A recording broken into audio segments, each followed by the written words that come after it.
Um,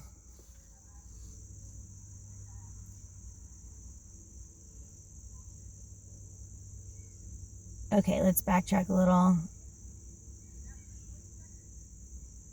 I opened my eyes and was staring at his cheek. It kept going on. I couldn't help but open my eyes. I teared up afterward. I took off my thimble and closed his hand around it. What's this for?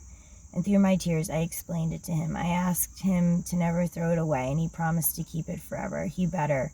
He put it in the little pocket on the door.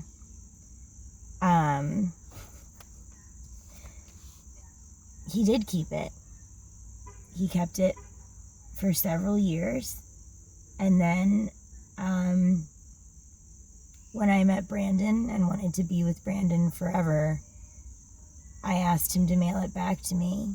And he said he did, but it apparently got lost in the mail and I never got it back. So I don't know if I believe him that he actually sent it or not, but he claims he did.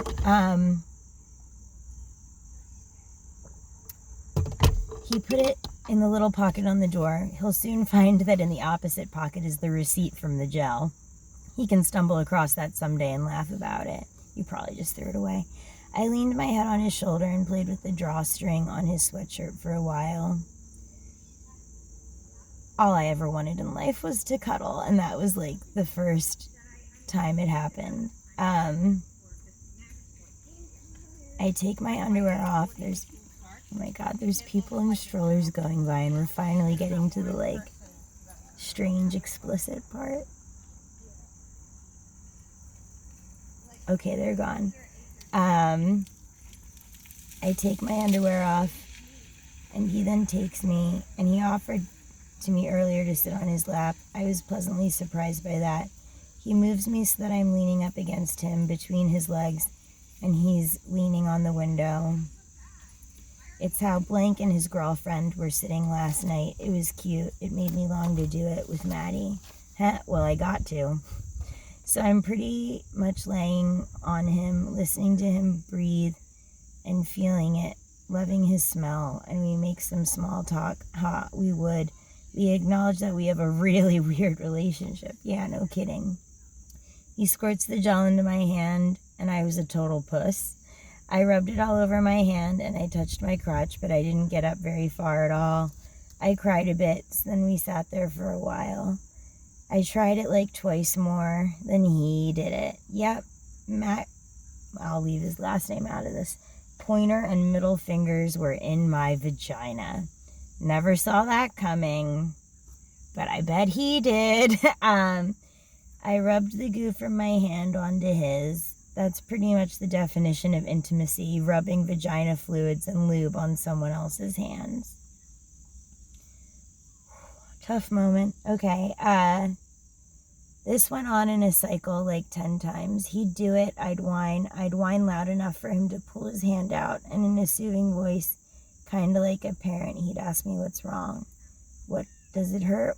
What don't I like about it? It all hurt, for the record.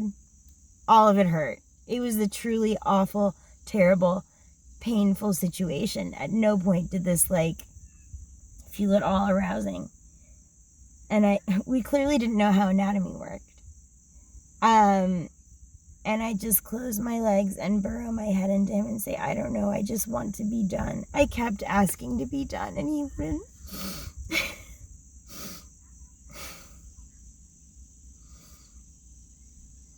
He wouldn't take me home. I don't know, I just want to be done. We went through this cycle a few times, and eventually he moved from one finger to two and asked me if I'm enjoying it as he goes in and out and in and out, like the Who song. There's a little comic relief. She goes in and out and in and out. I tell him I'm not enjoying it. I'm just indifferent. That was very generous of me to say I was indifferent. But it doesn't exactly hurt. I ask him if he's enjoying it, and he says vaginas are kind of gross, but I asked him and he admitted to having an erection. I tried to explain to him, you can see how foreign that was to me because I called it an erection. I tried to explain to him that whether it hurts or not, I'm going to be weird about it because that's how my instincts have trained me. Just like I had to give blood 5 times to not cry. I had literally been like brought up to be terrified and strongly opposed to any sort of genital anything. So this was a really extenuating circumstance. All right, new video.